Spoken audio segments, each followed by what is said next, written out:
Hello and welcome to the Medium's Voice podcast. I'm here with my co-host Philip. Hello, Robinson, everyone. And we're here today to chat with Jess. Hi. We're here in Sheffield. I keep forgetting where I we know, are. Sheffield. This was just We're in spontaneous. Sheffield.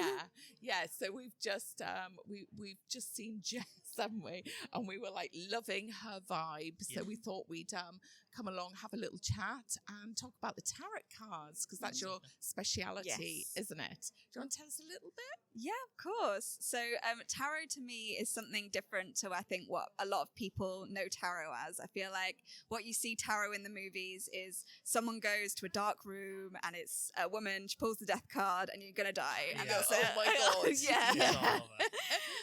And it's like it will predict your future and only bad things will happen. And that's not what tarot is to me at all. I think it's a really great tool for understanding our lives from a greater perspective.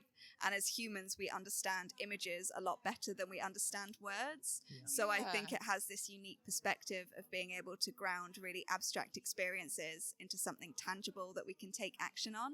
So I see it as a tool for self-discovery and really able to ground our intuition so that we can take steps in the direction that we want to go in rather than the steps that we've been told we should go in. I love that. Yeah. That's good. That was what you mentioned earlier, isn't it? And when we walked away, we were like, I like that.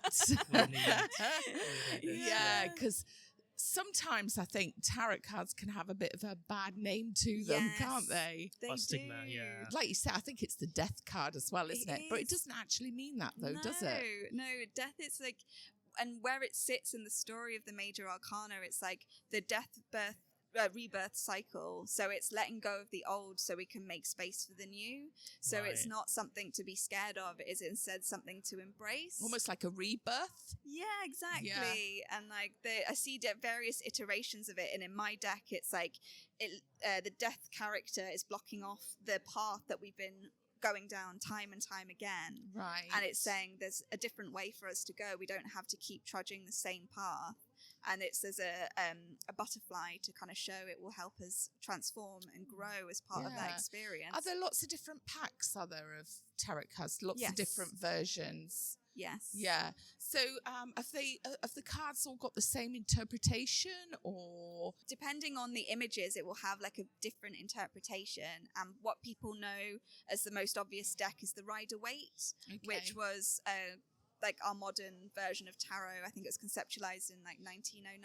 A lot of the interpretations you'll see are based on those cards, and then people will draw their own decks that will shine a different light on the lessons. Okay, yeah, so it will always be 78 cards. It will always be 22 of the major arcana that are the big secrets, and 56 then of the minor, which are the trials and tribulations of everyday life. Do you know what? It sounds complicated. Yeah.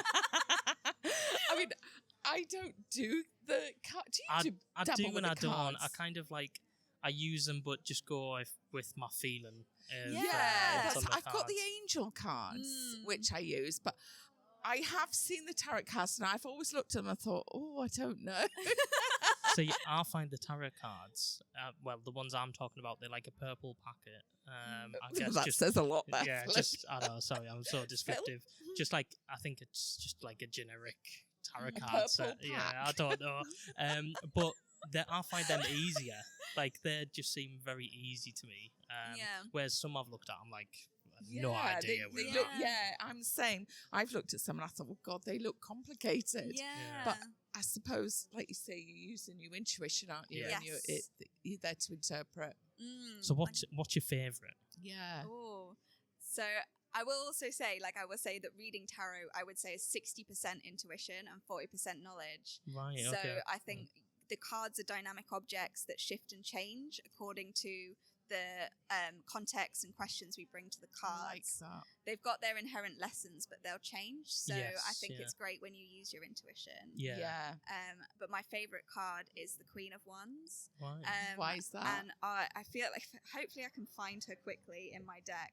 I think because I've got the Robin Hood Tarot, and I love this deck because I think it's such a dynamic portrayal of, here we go. They're quite bright and colourful, aren't they? And they're really dynamic. So I love this card. I feel like she's who I want to be. So I'll just explain the card that Jess has picked out. It's the Queen of Wands, and it's it's a queen, isn't she? She stood there in like a gown, all bright colours, bright yellows, and stood there holding a wand, which is almost like lightning power, isn't it?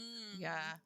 And like she's got her, I see her as like an effervescent character, or like she's got her arms outstretched to the world because she's not afraid to kind of wear her a bit heart. like a goddess, an icon, isn't she? Yes. And like she's got the lion on her chest to show that she's very powerful, courageous. And it's not about being fearless for her; it's about feeling the fear and doing it anyway. Yeah. Taking the risks. Exactly. And then we've got the sunflowers in the background, and we've got the desert that she's in. I feel like that could be me. I feel like it's Phil's face. I'm not saying anything. Don't say a word. I feel like she brings joy and light wherever she goes. Yeah. So she is someone, whenever she comes up in a reading for someone, I'm so excited to see good her. one. Yeah. So what's the worst card then, do you think you could pull out? Let's go for it. So I like, obviously everyone knows the tower. The tower is like the death and destruction. I've heard of that one, yeah. But I don't see it as like inherently negative. Is it like a collapse of things, chaos? So it's like those towers that we've built as a result of like past pain and past trauma. I'll show you the death card as well. Past pain and past trauma that keep us kind of isolated and away from everything. But when we're on our spiritual journey and we're wanting to reconnect with the authentic parts of ourselves, these towers have to come crumbling down in order for us to rebuild from a space of honesty and vulnerability. Yeah, so the tower is for people out there as well. Looking at this card, it is a tower. It's very dark, isn't it? It's black. There's lightning. It very much looks like doom and gloom. Yes, doesn't it?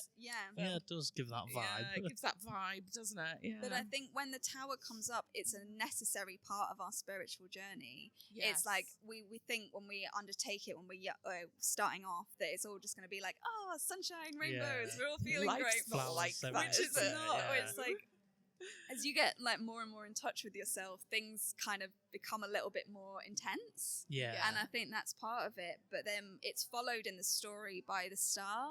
So I think the tower happens so that we can reprioritize what's important in our life and rebuild from, again, a space of honesty and vulnerability.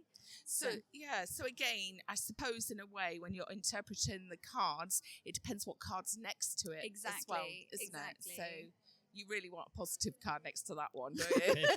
Yeah. Or I try and not that I try and sugarcoat it, because I don't think that's helpful. Yeah. But I just try and soften the blow with cards, because I think the tower, it's there for a reason, but it's always make sure you keep people that care about you and you feel safe with close. If you really feel like a complete disconnection with your sense of self, it's important to seek professional help.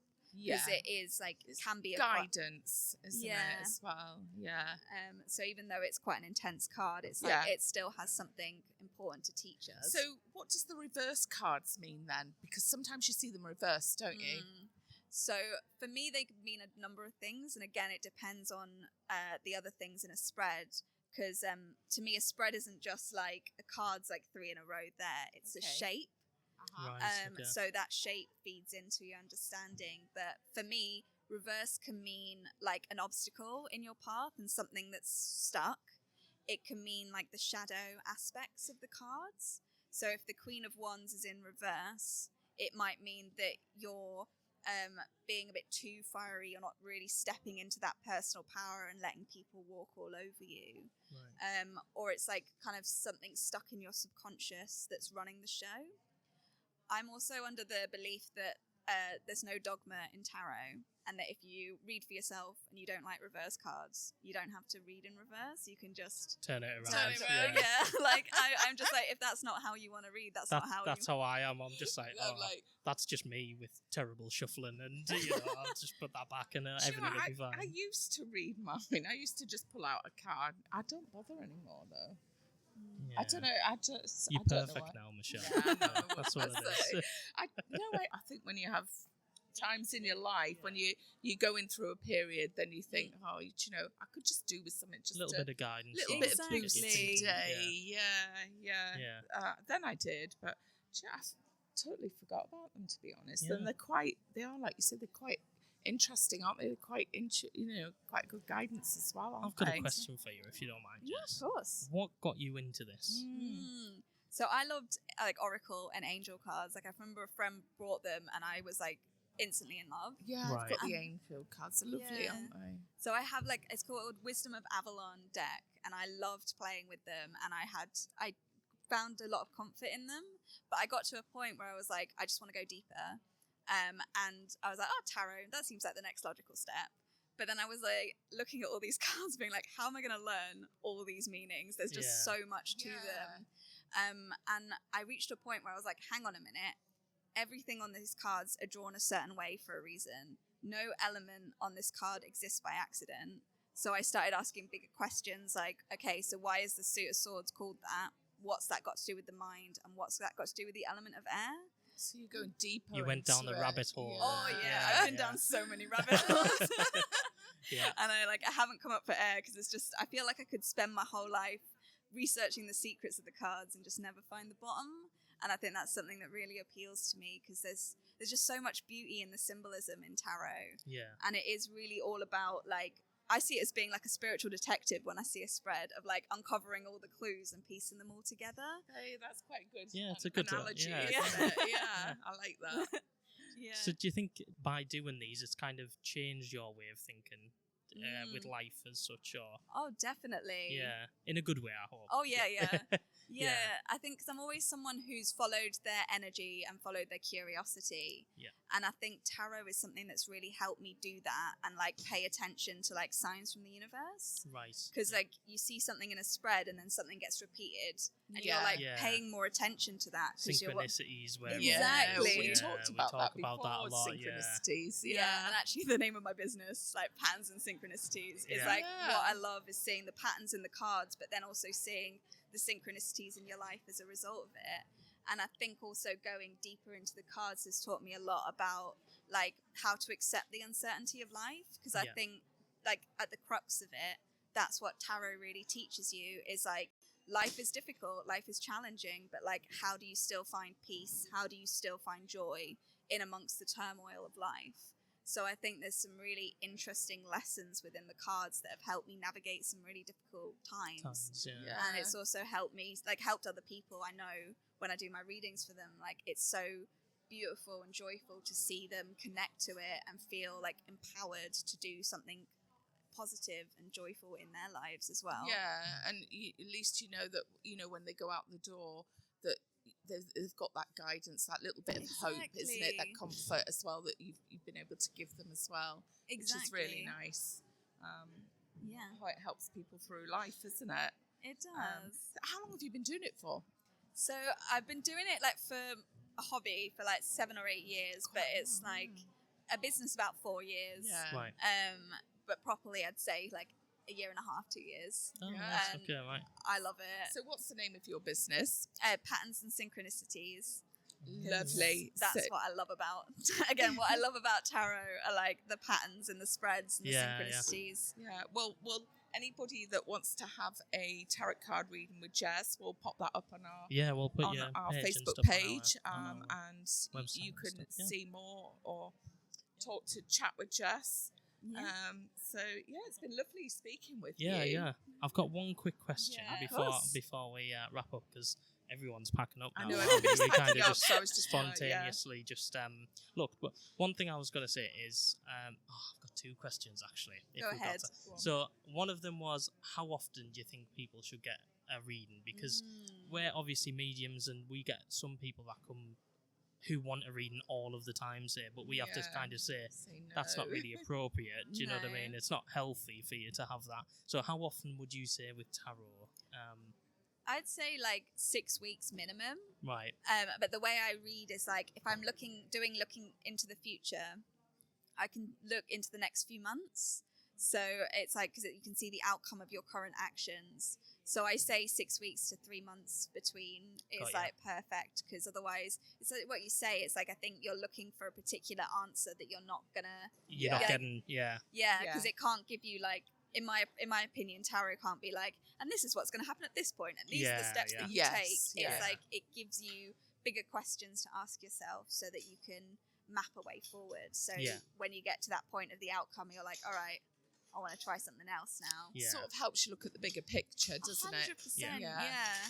And I think it does that in like, well, my approach anyway, I try and bring joy into it, of like really help you connect to that joy of life. Oh, I love that. That's and then great. my final question, just before we wrap up, is because we're so intrigued, we were intrigued and sort of drawn to you by your energy. We were, your vibe, yes. we passed your and we were like, table. Well, actually, I think you spoke to us first, didn't you? Yeah. So we were like, oh, yeah, it's quite interesting, this. But if you could give people advice, one thing that you've learned, maybe through tarot or just life in general. In life, What would you say is your biggest bit of advice? Oh, I think the big bit of advice, like, because there's always peeking through my cards, I came across, like, I saw the Chariot, and that kind of peeked into my head. So I can find him again. But I think the big thing that I learn is, like, we can't be the puppet master for the outcome of our lives. I think when we embark on a spiritual journey, often we can feel like we're saying, like, oh, we can create our own destiny. We can create the life that we want for ourselves. But I think there's an element of having to hand it over, like turn it over to the universe and just be like, you still need to trust and take those leaps of faith.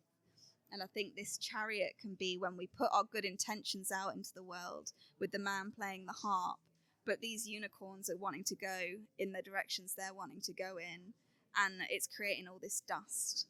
So it's creating more confusion when we try and like force go against the grain. Exactly. Isn't it? Or force things to happen at the time we think it should happen. So I think something I continue to learn, and especially through tarot, is that you just can't control the outcome. You've got to take these leaps of faith, trusting that you are going to be caught on the other side, trusting that whatever happens is exactly what you need to receive. Even if it's still difficult and challenging, there's still something to learn. To learn from that, Yeah, and I think that's something big, especially in the Chariot. When he comes up a lot for me. Because I'm very good at being like, all right, but like, I'll take that leap if I know the thing that I want to happen is going to happen, or like, as long as I'll be safe once I take that leap. Yeah. And then the Chariot is like, you can't control the outcome. You just can't gotta be trust. Exactly. Yeah. So I think whatever helps you to like kind of trust in a power that's greater than yourself, that you can put, like, that's got your best intentions at heart. I think that's been something that's helpful, and it is what tarot kind of is for me. It's my higher power, my universe. Yeah. Perfect. Well, thank you very much for that, Jess. Yeah, it's been really interesting learning about different things, because I'm not really au fait on the tarot cards, but it's been quite nice chatting with you, and I feel like I've learned something today. So it's been really good. It's good to learn new things. So if people want to find you, Jess, I'll let you tell us. But where can they find you if they want to find you?